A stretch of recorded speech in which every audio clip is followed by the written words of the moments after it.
All right, so I think I'll start with some introductions. I think it's just the two of us. Actually, let me check and see if there's somebody else.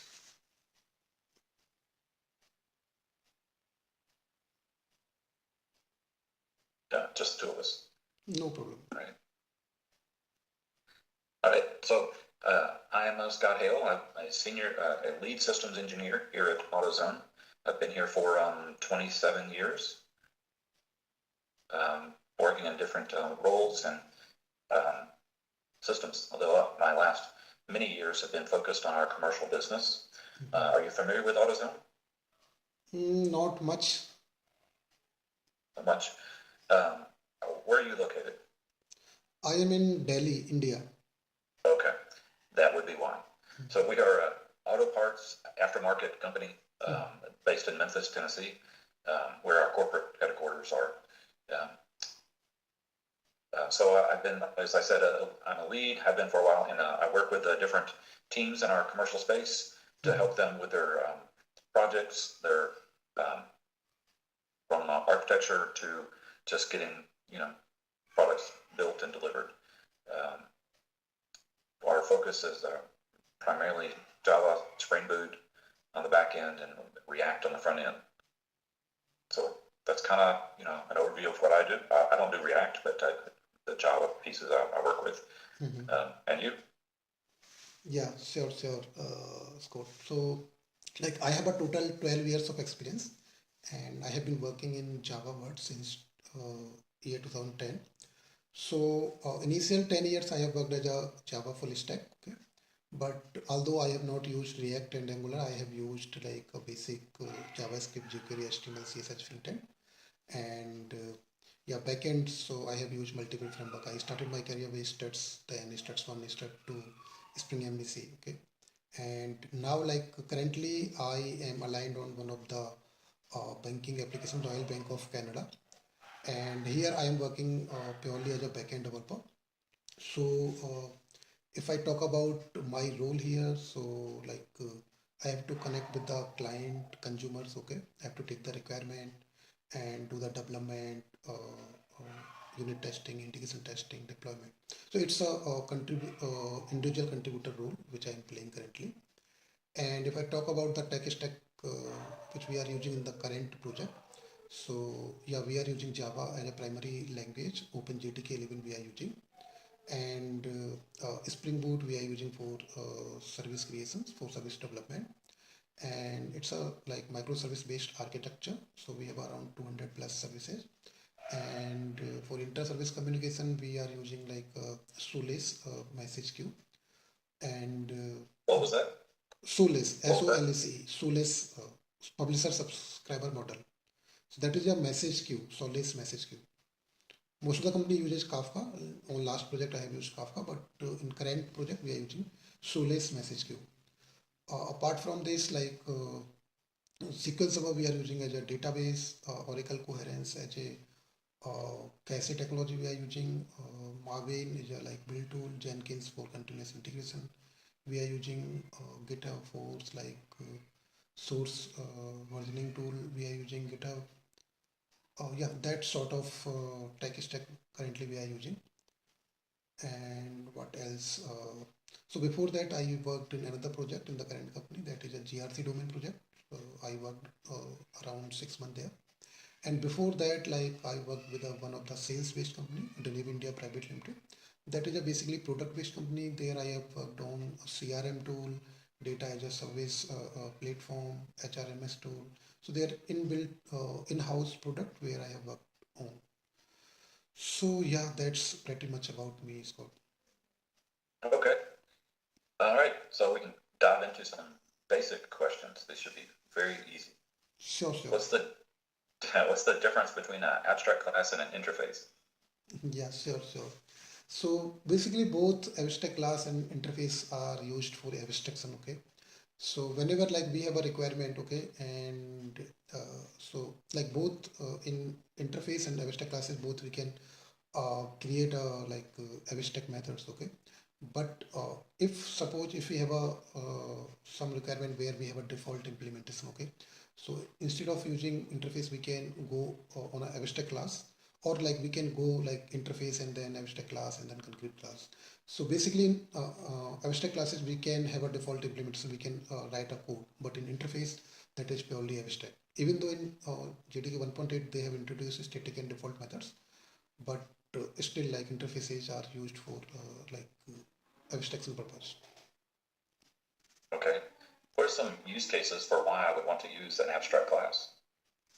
Yeah, suppose if I would say a use case, so we have a like let's take an example of collection framework. Okay, so we have a collection interface and we have a abstract collection class. Okay, so where we have a all default implementation. Okay, so we have a iterator method. Okay, so that is contains in the abstract list or abstract collection. Okay, so whatever the default implementation we can give, we can use a abstract class. Okay, and like concrete class can override that default implementation. Okay. That's there's a pattern I think that falls under. Do you know the name of that pattern? Parent name can Pattern. pattern. Pattern. Design patterns. Yeah, I know about the design patterns. Yes. So I think what you described kind of sounds like the template pattern, where you have some default behavior in your Yeah. abstract class, and then overrides or fill in the gaps from your subclass. Yeah, so basically, like if we have an interface and we have a classes, okay, interface we have an abstract method.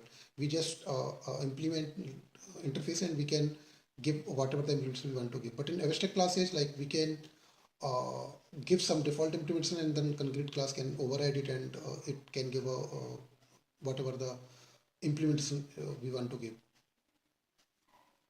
All right. What are the two types of exceptions that we use in Java? Yeah, checked and unchecked. There are two types of exceptions. And what's the difference? Yeah, so checked exceptions we have to handle those checked exceptions at the time of compile time. Okay, so and unchecked exceptions are exceptions which comes at the runtime. Okay, uh, even though we cannot handle those at like we cannot get those exceptions at the compile time. Compiler doesn't have any issue.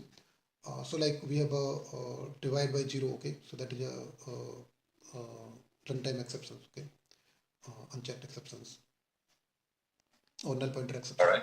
Yeah. All right. Tell me about generics. What are they? How would you use them? Generics, right? Yes. Yeah, so generics are basically generics basically used if we want to write some code where uh, we can give a like we can generalize that particular implementation. Okay, so like we have a I again take an example of collections like we have array list. We can uh, add any type of object inside the array list. Okay, so it takes it uses a generic, so whatever object we want to add we can add inside the array list. So it's like a generalize the implementation where we can add any type of use like any type of object with class or methods. Okay. What is auto boxing? Auto boxing basically we have a like primitive data types. Okay, int, short, long, boolean. Okay, and we have a object. Okay, so auto boxing is from primitive to conversion of in object. So we have a wrapper classes. Okay, so whenever we want to suppose in list we want to add int normal int, it automatically converts into the integer. Okay, so it's a auto boxing. What are is there some risks or concerns of auto boxing, like integer to int? mm, can you please come again, Scott? There's some concerns of auto boxing an integer to an int. Some constraint.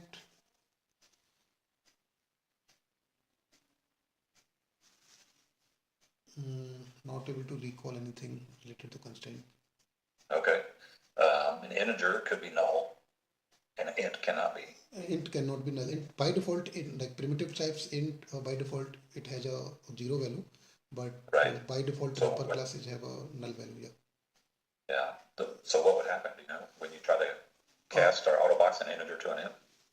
So if like int zero automatically converted new integer zero, I believe. Yeah, I'm not sure. I think you might get an exception. Mm, I am also not sure, but uh, not sure. Like again, That's all right. Tell me about database transactions. What are they and why do you need them? so database transactions basically we use like to maintain the asset property. Okay, to make the like transaction consistent. So we use like database transactions. So like in Spring Boot we use a like data JPA. So by the help of at the rate transaction we maintain the transactions. Okay, so can you elaborate on that a little bit? How would you use it? So how we can use it? Like we have a repository. Okay, so in repository we have to create a multiple methods as per as requirement. Okay, so if we want to give a one method as a part of transaction, so then we have to annotate at the rate transaction. Okay, but if there are methods which are inside that particular method, so there we can use again like propagation types. Okay, so there are different propagation types. We can use those propagation types by the help of those, like we can either include that inner methods within the transaction, or we can exclude the inner method with the transaction. Okay, at some point you may choose to manually control the transaction and save the data or decide not to save the data that's been updated. Mm-hmm. What are the calls that you would make to save the data to the database versus throw it out? So if you want to manually like manually do the transaction, like normally right now we are using data GPU, but earlier we have to use like Hibernate we have to use. So we were using like session.begin transaction. Okay, and we are doing transaction. If something fails, then we are calling the rollback function. So in this way we were using in same we can use in the JDBC. Data JPA, like again like I have not used manually, I just use at the rate transaction only. Okay. Well, the other one would be called commit. So you're either going to commit the Ah, updates or roll them back. yeah, we get a like transaction, then either we roll back, or if it's successful we can commit. Right. Let's see. In a Spring application, um, how do I configure the application to run the same code base in multiple environments where you might have some settings that are different from one or the other? So for that, like in Spring Boot we have a like profiles. Okay, so we can have a different application.properties file, and we can make whatever profile we want to active as per the environment, we can make that profile active by spring.profiles. Whatever the environment name, we can make that active. Okay. And if I have some properties that are more sensitive, like maybe a database credentials, what are some ways that I can manage that without it being in the code? So for that, like we have a like import and location based configuration. So we can like wherever we want to deploy that application, it retrieve the configuration file from the whatever location we mentioned, location and import file name, like, so we can provide these two parameters. Okay.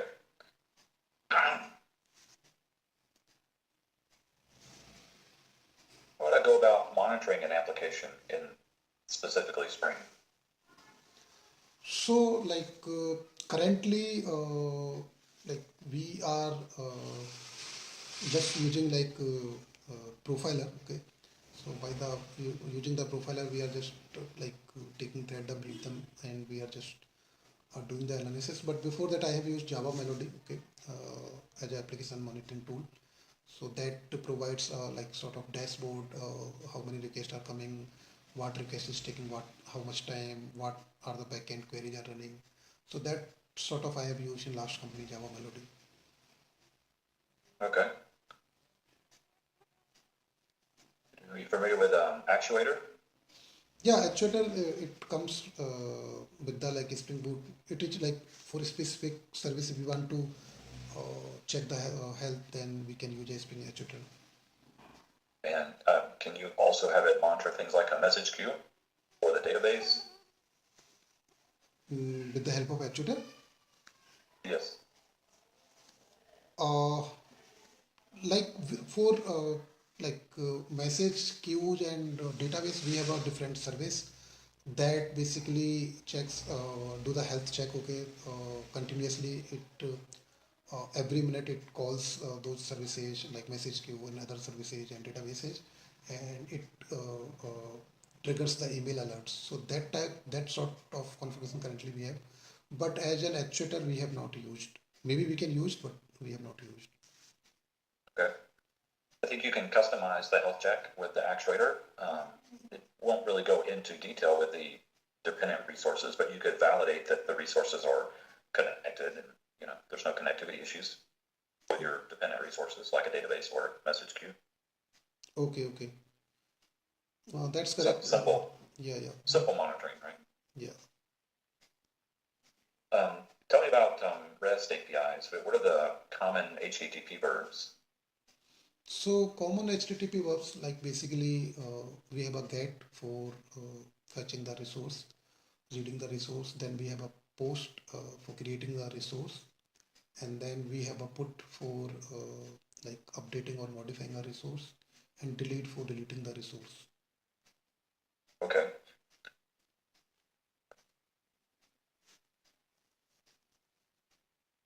Have you designed REST APIs before? Yeah, multiple times. Like last company, I have designed a lot, many resources I have designed. So what do you use to document the specification for the interface of the API? What are the interfaces for API? Like API, we just think of like, suppose I have to create a API for, suppose there is a list of user. Okay, we are storing user information. So we have to create like users. There is a get request. We have to pass like path param ID. Okay, it will give a one user. If we are not passing the ID, then we will get a like list of users. Okay, in same way, like delete, if we are passing the ID, okay, we can delete a particular resource. And post, like we have to provide all the information, then we have to create the resource. Okay, and if we want to modify, then we have to again use a put the same users request, and we are passing the ID. Okay, and complete object in the form of JSON. And for like a specific attribute change or something, then we can use a like same request using patch, and we can provide the path param ID. Okay. So how would you document that API so that consumers know how to use it? So we can use like there is a dependency we just add. What's the name of that dependency? That just gives us the complete documentation of the API. It's on my tongue. I'm not able to. That is what's the name? So we can just add that dependency. It gives us all the like endpoints, all the documentation. That Spring Fox? No, that is not a Spunkbox. That is Are you familiar with Swagger? Swagger. Yeah, that is Swagger. Swagger UI. Okay. I think Spring Fox kind of works along that same line. It's just a Spring integration to extract the API from your code. Maybe, There's but I have not annotations that go with it. used. Yeah, maybe, but I have not used. I have used Swagger only. Okay. How would you manage a breaking change to an API? You have an existing API that you need to make a change to that's going to break the existing API that's out there. So we can use How do you versioning. go about it? Yeah, we can use a versioning, version 1, version 2. Okay, so like we can route like request from version 1 to version 2. So version 1 works for the older request, and if we want to some modify, then we can give another version 2 API. Would you do that at the base path or at the more of the method level? It's in the like API endpoint itself. I'm talking about, like we have a like sort of, let's suppose host name, then some context name, then version v1, and then users. Okay, sort of that version v2, then users. Okay. You've used OAuth 2? Currently on current project we are not using, but yeah, in last company I have used, like we were using like identity and access management separate application which were giving the like authentication authorizations for all the like projects which we had in the last company. Are you familiar with API gateways? Yes, yes. What is their purpose, would you say? API gateway, like we have a like microservice architecture. Okay, so we have a multiple services. Okay, so API gateway purpose is first, it's like a single entry point, single gatekeeper. Second is it routes the request, okay, on different services by taking help of some service registry and service discovery. Uh, yeah, so it's just handle like complete all the client request. So it's a like a get sort of gatekeeper. Okay. Can you tell me the difference between a message queue and a topic? Message queue, it's like a broad term. Okay, one queue have a like multiple topics. So if I talk about in the Solage term, so we can have a like one queue contains multiple topics, and topics are like a sort of URL. Like we have a URL endpoints. In the same way, we have a topic. So topic can contains the information as well. Okay. Yeah, that I can collect the information. Okay. How would you rate your SQL knowledge on a maybe scale of 1 to 10? 1 to 10, between 7 to 8. So if I said um, uh, delete from employee, what is that going to do? Delete from employee, like it deletes all the records from the employee table. If we commit that transaction, then we will not uh, roll back that. But if that is in transaction, we can roll back that particular. Okay. And the difference in an inner join and an outer join? Inner join, like it matches like both the tables records, okay, basis of the condition it matches and gives the final result. And outer query, like it's depend like left outer or right outer, okay, so it matches one side of data with others, and it gives like matches record, and whatever the left and right joins remaining records.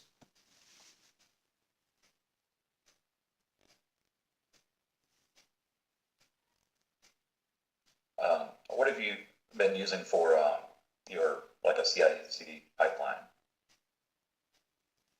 So like CI CD, like for like CI purpose, continuous integration purpose, we are using Jenkins.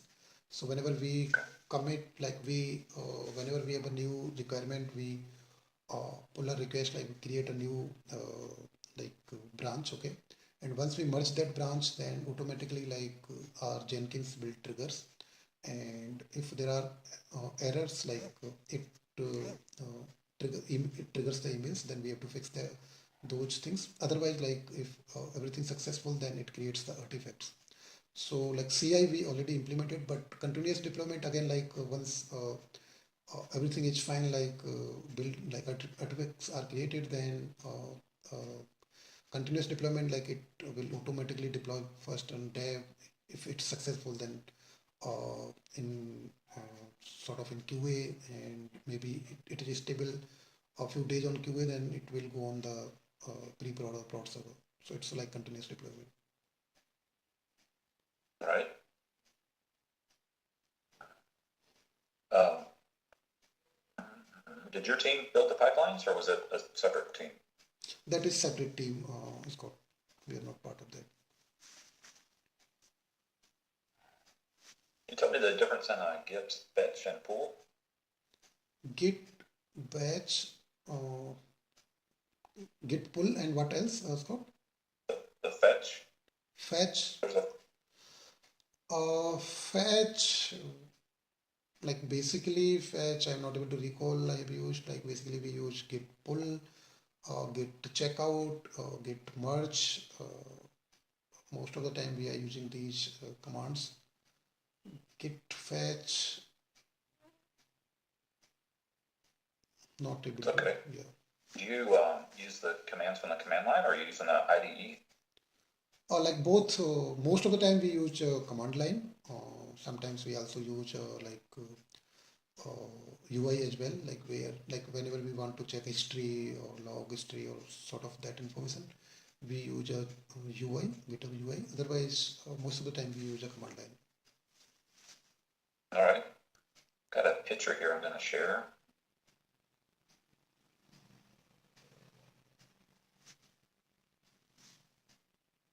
So in this picture, we have this event. It's a client that's calling service A, which does some work and then puts a message on topic A, which is subscribed to by subscriber A, that then calls service B and C and drops a message on topic B, where subscriber B receives it and then does some work interacting with this database C. What I want is some kind of trace ID or some way that I can trace this whole sequence of events through some centralized logging. I'm wondering how I might accomplish that. Yeah, so for our system, we are using a request ID. So whenever a request comes, okay, we create a request ID and we pass that request ID in the headers, okay. And in topic also, we whenever we publish the message on the topic, and that time we also keep that request ID. So that request ID from service A to till like subscriber B, okay. So it goes over the network, okay. So each service receive that. So by the help of request ID, we can get that actual request from all the logs, okay. So this type we have handled, but I think there are better ways, like we have a Zipkin or some other tools are there, okay, by which we can use. But currently in our system, we are using request ID concept. Okay. And so the request ID that comes from the original event would flow through to all the way to the end, the same one? Yes, yes. Request ID, it's same for either we are publishing on the topic or we are calling a REST, like other service using REST template. When we are calling using REST template, we are passing into the header, and when we are publishing into the message, then we have a within a Pojo class we have a one request ID, like each Pojo class have a request ID, and whenever we convert that object into JSON, that automatically publish inside the message. All right.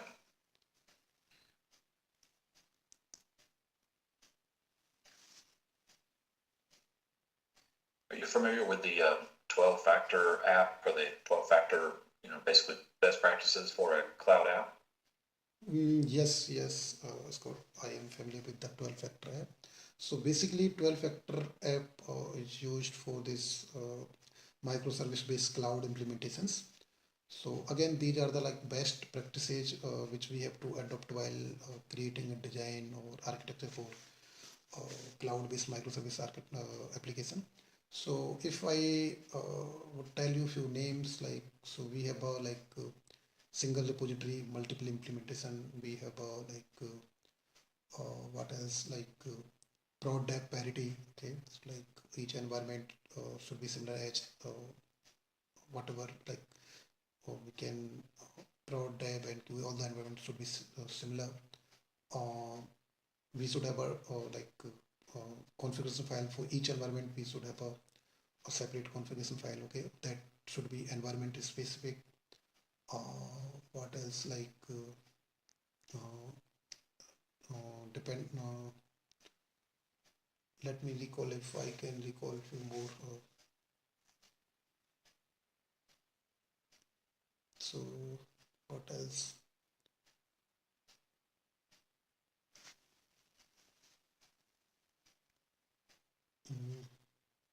It's okay. About caching strategies. What are some different strategies we can use for caching? A different strategy for caching.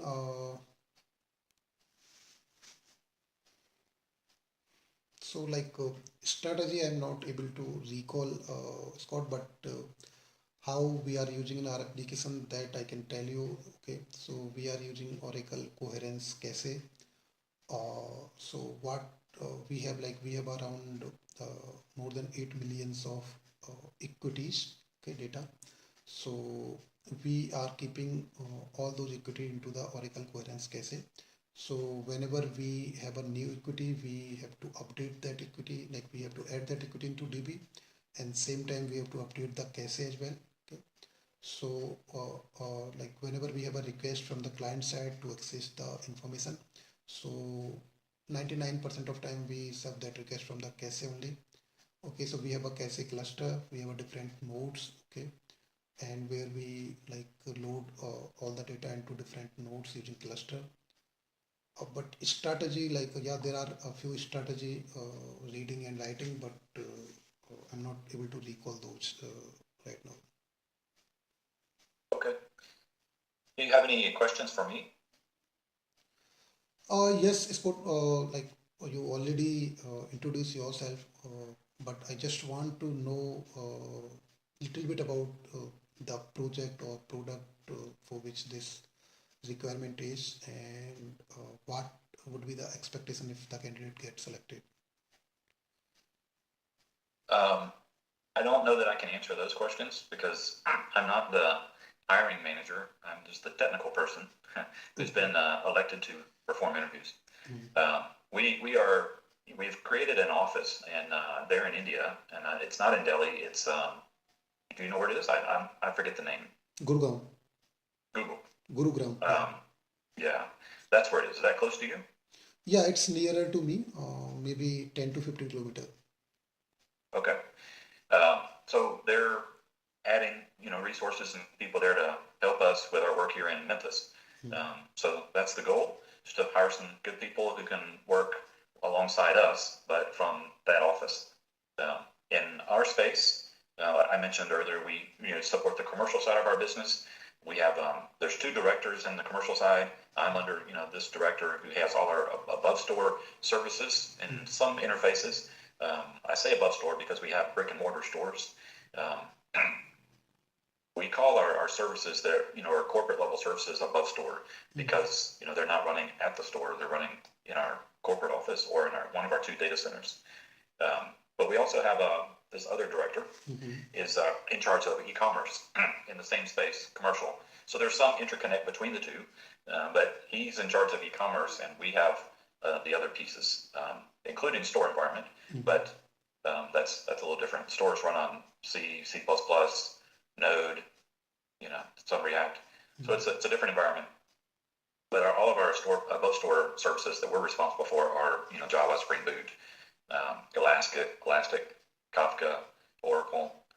We're in the process of moving to GCP. Have you had any cloud experience? Like on project I have not worked, but on my own I have used like EC2, AWS EC2, like S3 and Elastic Beanstalk.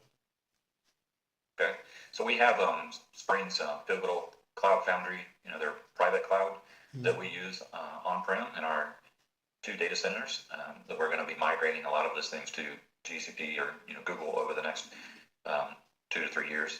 Okay. I worked on a project where we migrated our pricing service from on-prem to the cloud. And now lots of little things are going on to move things. So that's exciting. What else? We're Agile Shop. But I can't speak specifically to the products other than it would be that in this commercial space where we have, we have that one director, probably 3 or 4 managers underneath him, and each manager has 1 or 2 teams that they own, and each team has probably 4 to 8 products that they support.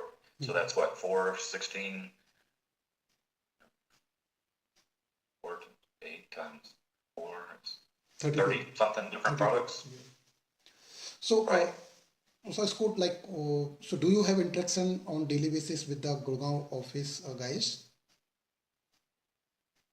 I have not thus far, but I am the only lead in this org under my director's organization at this point. So it seems logical that I would at some point, but I haven't yet. I don't know how many people are in that office at this point. There are some, but we're trying to, add more.